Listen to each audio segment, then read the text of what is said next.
It's episode 548 of the Locked On Texas Rangers podcast. On today's episode, I'm going to be giving a little update on where the labor dispute stands, where the Rangers bullpen ranks, and what to expect from the middle infield. All that and more coming up on this episode of Locked On Rangers. Let's get into it.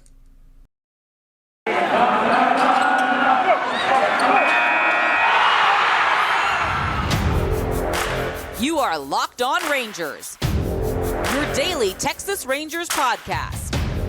Part of the Locked On Podcast Network, your team every day.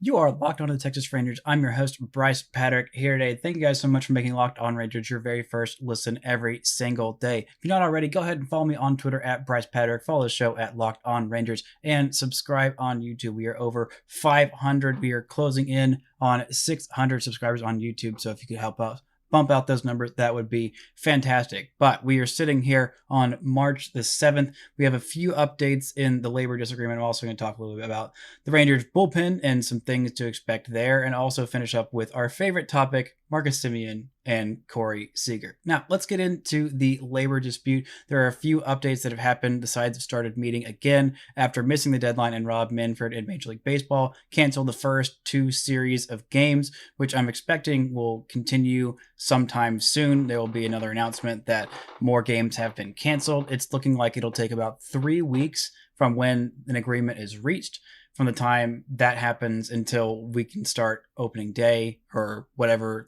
the first game of the season is, because I probably shouldn't be calling it opening day because that was canceled, so that's not happening. But the sides are still pretty far apart on major issues. I'll go a little bit more in depth, but there's been so much in-depth talk.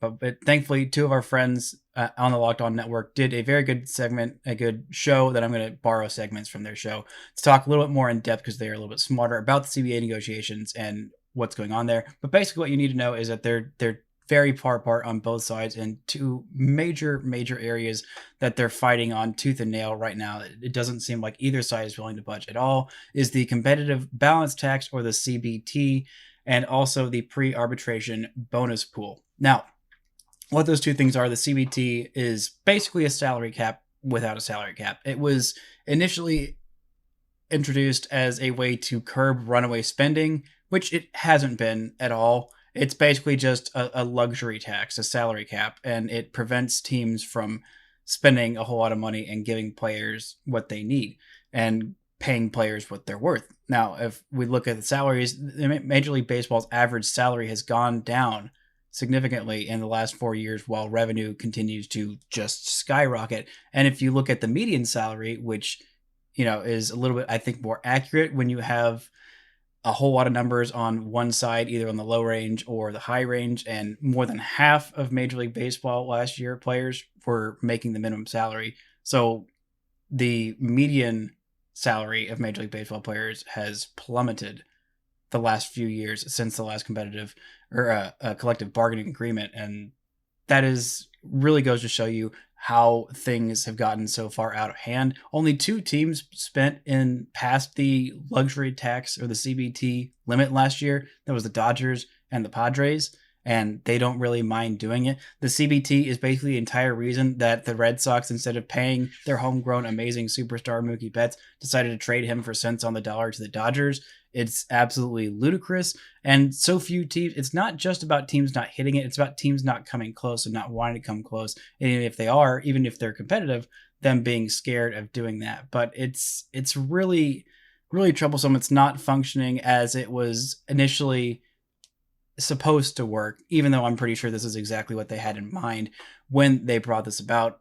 This has been in the league for several years. Actually, Rob Manfred, when he was just a lawyer working for Major League Baseball, helped institute this decades ago when Bud Selig was the commissioner. So basically, MLBPA is digging in their heels. Major League Baseball feels like they've made some huge concessions, but it doesn't seem like they have made very many concessions at all. And Major League Baseball Players Association said that Major League Baseball's offer went backwards in some key areas in the most recent offer. So both sides are still talking about expanded playoffs, even though the Players Association beforehand said, if we get not 162 game season, then expanded playoffs are off the table. So I don't know if they're sticking to that, because that seems to be one of their biggest bargaining chips, is we have to agree to expanded playoffs. And if you don't give us what we want, that is something that the owners want a whole lot, very badly. I believe it's $100 million that's on the table for the full 14-team expanded playoff that ESPN bought the bidding rights to. And they're still talking about it. And they're talking about even conceding further and going to the full 14 as opposed to 12, which if they're willing to go to the 14, then I feel like ownership absolutely needs to go further on these competitive balance tax thresholds and the pre-arbitration bonus pool. Now, the pre-arbitration bonus pool is basically a pool like the Super 2. If you don't know what that is, I'll talk about it a little bit in Wednesday's episode. But basically, it's a pool for the players who are in the upper echelon of Major League Baseball, and they're only in their first couple of years. They haven't yet gotten to arbitration. So basically, your first 3 years, you're not allowed to go to arbitration. You're going to get the minimum salary. And what this is proposing is that each team has basically what the owners are proposing is $1 million per team, which, you know, the minimum is I think $550K right now. So basically, you make like double your salary in those first couple of years. And this is some of the best players, but the Players Association wants about 90 million. So about 3 million-ish per team. Not 90 million per team. That would be ludicrous, but 90 million total around there is what they're proposing. I think they might have gone down all the way to 75 or $80 million, but still not a whole lot per these really, really good players that are among the best in Major League Baseball, having these great rookie seasons and deserve to be paid better. Players like Adolis Garcia, players like Wander Franco, and all these other guys that are rookies, and like Mike Trout probably shouldn't have been making the minimum for barely at all of his Major League career, since he's been one of the best players, if not the best player in baseball since making his debut. But those are two of the biggest areas that they are far apart on. They have made some agreements on the field rule changes. Both sides seem to have agreed to ban or limit the shift and also institute a pinch clock, which finally, that's been about time. They should have done that a long time ago. And use larger bases. I haven't looked into exactly why they're using larger bases, maybe to help with injuries, with first base and sliding in and not stepping on the first baseman's ankle or something like that. I'm not exactly sure. I'll look into it more, talk more about it on Wednesday. But man, banning the shift or limiting the shift and people not yelling about Joey Gallo's batting average. That would have been really freaking nice when Joey Gallo was here. Also, I feel like if they actually do implement this, the Yankees should be legally required to send over their top overall prospect, because that makes Joey Gallo that much more valuable. And also, it's just absolute BS that they will get to see him, and the casual average fan who yells about things like, oh, why is Joey Gallo's batting average in the 220s, blah, blah, blah, and he'll be hitting like 270 or 300 or 500 or whatever it is that he's going to be hitting next year. And it's going to really boil my jug. I don't know, something like that. But anyway, those are the things. That's where we stand right now with the competitive, the labor disagreement. And it's looking like just settle in. It's probably going to be a while. It might get to the point where Major League Baseball declares it an impasse and starts to use their autonomy to just, go ahead and implement a season starting and using the last collective bargaining agreement while they hammer out the logistics and things like that. If Major League Baseball did do that, I'm sure the Players Association would sue. And, you might be sitting there thinking, okay, well, why is this happening? Why does it need to happen now? And why can't they just go ahead and take a deal and then fight about this later? And, I'm going to tell you why. But first, I want to tell you guys about Built Bar. I'll talk to you guys about Built Bar later. But I got to talk to you guys about Bet Online. This episode is brought to you by Bet Online. Football season is over, but basketball is in full steam with pro and college hoops. We are heading into March Madness, the best time to get excited about college hoops. The only time to get excited about college hoops besides, all the rest of the time. But they've got the latest odds, totals, player performance props to where the next fire coach is going to land. BetOnline.net is the number one spot for all of your sports betting needs. BetOnline remains the best spot for all your sports scores, podcasts, and news this offseason. And it's not just basketball. BetOnline.net is your source for hockey, boxing, and UFC odds as well. Head to the website today or use a mobile device to sign up and see all the trends in action. BetOnline, where the game starts. Now, you may be wondering, like I said, why now? Why is Major League Baseball Players Association doing this now? Why can't they just, like I just said, just take the deal with what's going on now and then fight about it in court later so we don't miss the season? Now, I would like that to happen. But while they are missing games, while they are losing the owners' money, they are gaining leverage. They are gaining ground in their position. And you might ask, why not do this earlier? They probably should have. They kind of conceded and conceded and conceded and conceded, and this has been building for the last 3 or 4 collective bargaining agreements. Each of those negotiations or each of those deals last about 5 years. So basically, it's been about 20 years in the making. And if they keep conceding, if they keep letting the owners take what they want, take whatever they want, agree to whatever they want, and just subjugate the players to even worse and worse deals, then while their profits skyrocket, then it's going to be continually worse. You're going to get a worse product on the field. You're going to get fewer athletes coming into the sport. They're like, why am I going to go play baseball when I'm not going to make nearly as much money as I am in the NFL or the NHL or the NFL or NBA, just any other professional league? They're going to go try and pursue other sports, and the league is going to start dying, and the players are going to start considering going into other things. It's just going to keep hurting the sport, and they have to take a stand at some point because the deals have been getting worse and worse and worse, and the owners will keep taking more if they don't dig their heels in at some point. And if not now, it's going to be even worse the next time this has happened. So they really need to take a stand at some point, and this is the point of no return. This is the point where the players are like, okay, we are fighting for this. We are fighting for the next generation. I mean, do you think Max Scherzer who is, I think, 37 years old, is going to get the benefit of all of these improvements and for most of his career? No, his career is mostly done. He's got maybe 5 years left, but he's fighting for that next generation. There's a lot of older players that are fighting for that next group of players coming up. And the thing that frustrates me about this is the thing that's frustrated me about a lot of it is that owners don't realize how short-sighted hindering these players is. It hurts the game. It hurts their product, the thing that they own, the thing that they are making all their money off of. And if the product gets worse, if people stop watching baseball, if players of the best athletes stop playing baseball, then they're going to make less money in the future.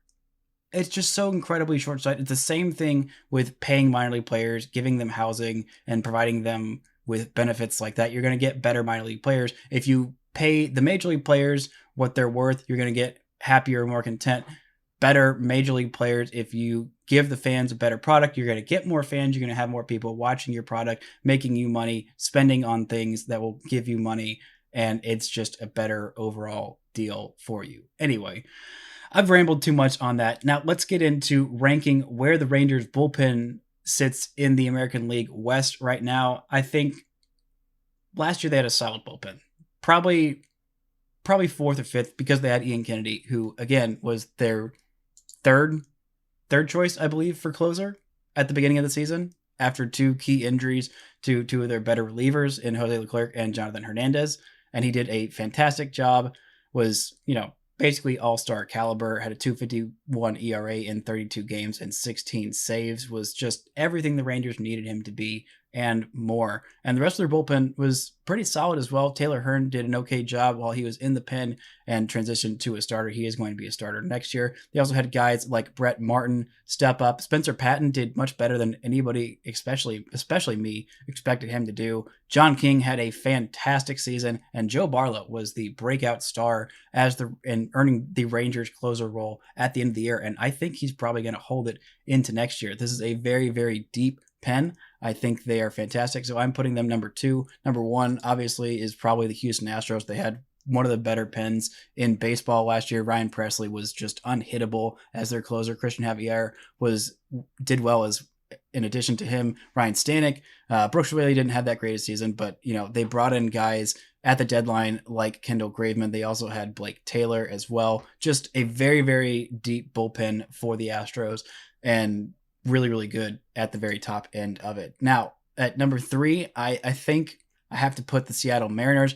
Again, there's so much turnover with these guys, but the top 2 in their bullpen were fantastic. Drew Steckenrider had a 2.0 ERA in 62 games for the Mariners. That is one of the reasons why they're able to close the gap and chase for a playoff spot towards the back end of the season. Paul Sewald in kind of the setup man role, pitched in 62 games as well, had 11 saves, had a 3.06 ERA. They also had Casey Sadler, who had a 0.67 ERA in 40 and a third innings for them. This was a really, really solid and deep bullpen as well.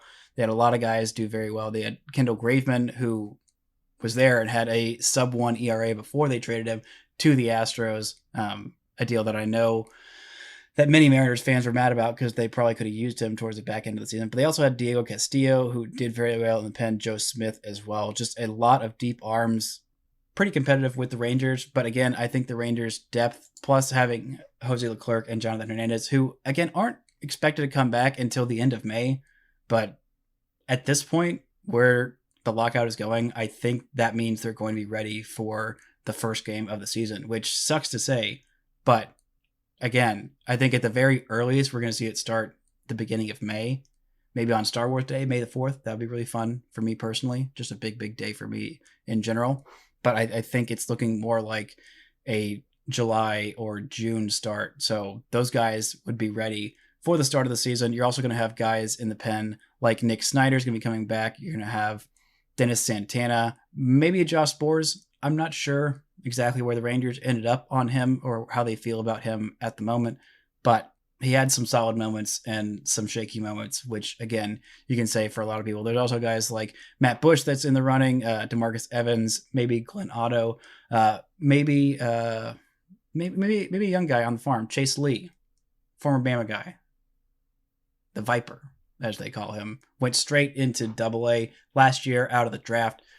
Out of the 2021 draft and went straight to Double-A and did very well at a 0.82 whip in just 17 innings at the Double-A level. He's a really funky side armor, and I think he's going to make his major league debut at some point with the Rangers this season. I don't know if he starts the season on the major league roster whenever the season starts, but I think he gets in there in the bullpen by the end of the season because he's a really solid pitcher, really confusing, funky righty, and a crafty righty. If you will, well, not crafty, just funky.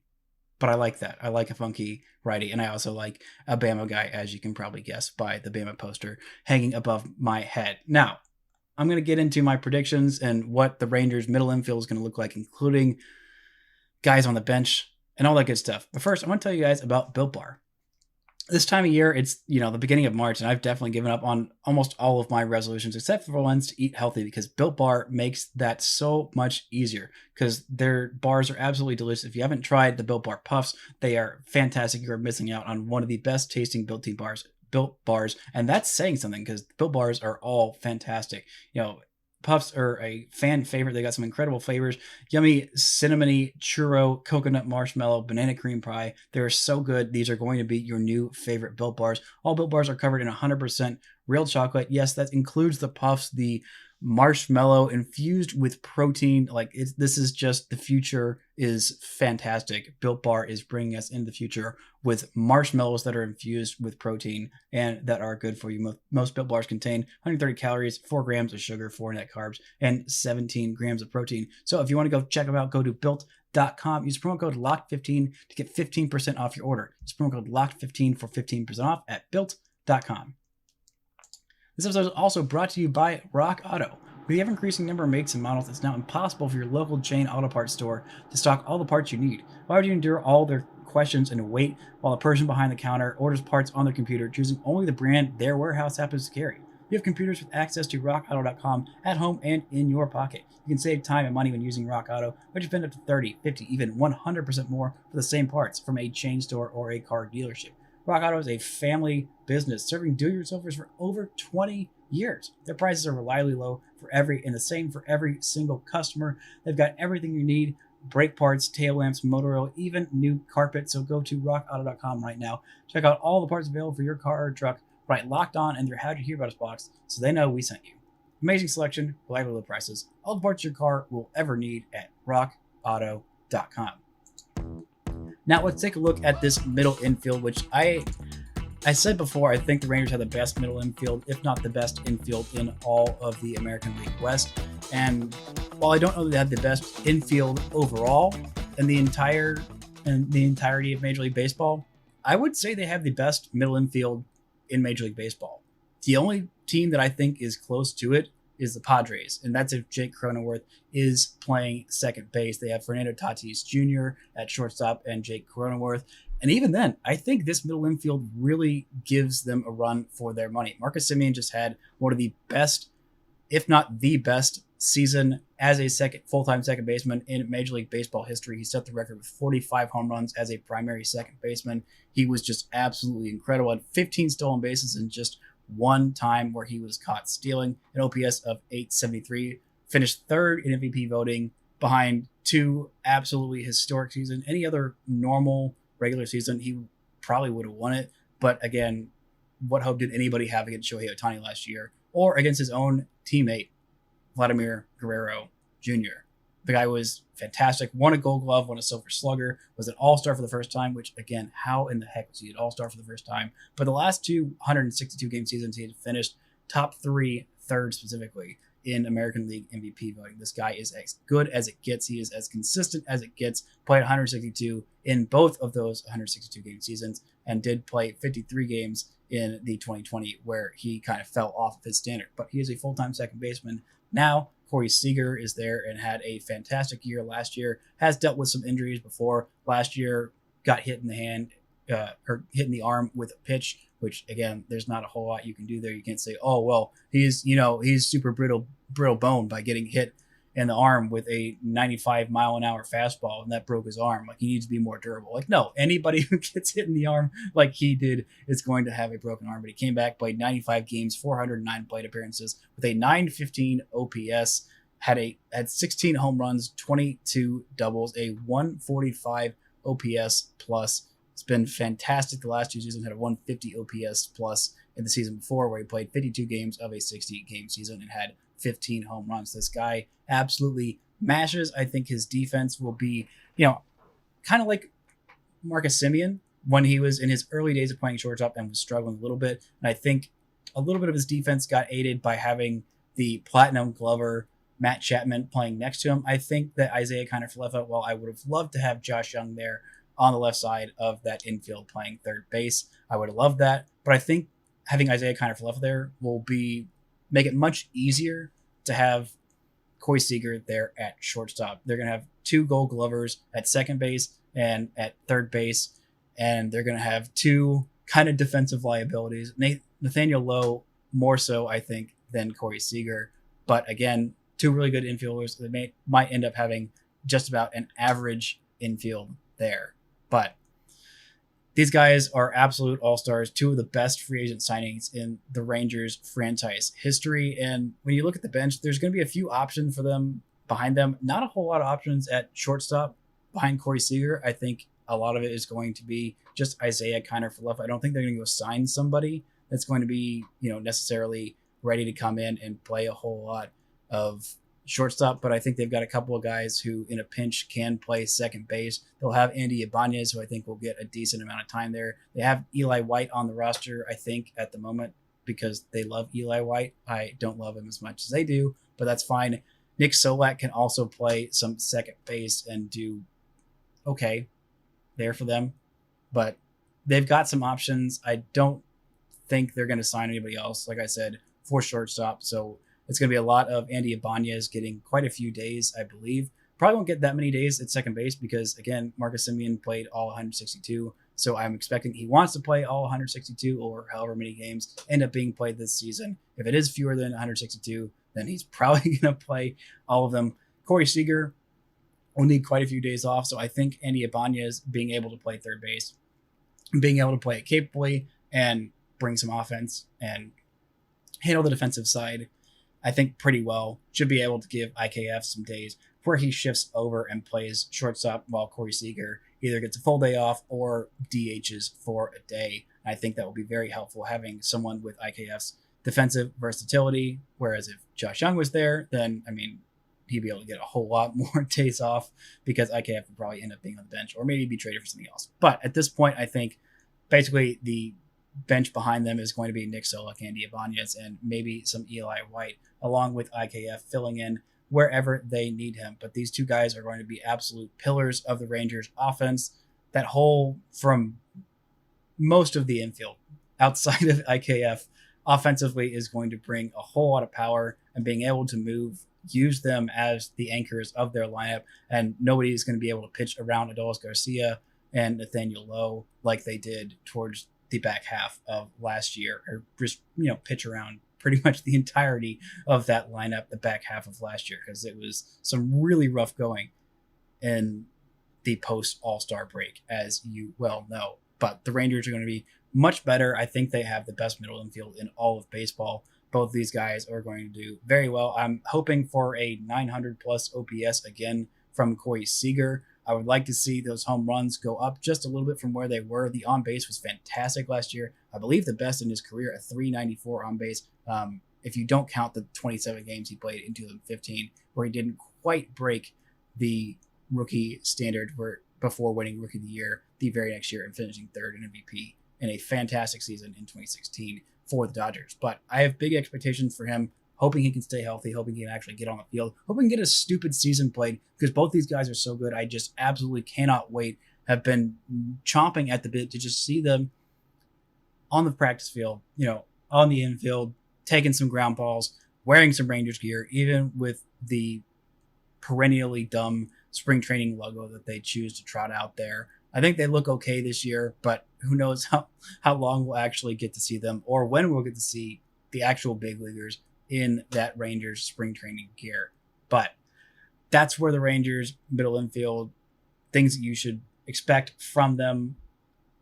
And that's where we are with all kinds of other things, the labor update. But in tomorrow's episode, I'm going to go a little bit more into detail about things like Super 2, things like the pre-arbitration bonus pool, why they're so important. Also a little bit more about the draft lottery. There's been some updates there. I thought there was an agreement there, and it turns out the sides are still a little bit far apart. And it also might be a way for Major League Baseball Players Association to earn some leverage and get Major League Baseball to cave on a few of the issues that they want them to. But that's going to do it for this edition of Locked On Rangers. Thank you guys so much for listening. And until next time, don't forget to enjoy baseball.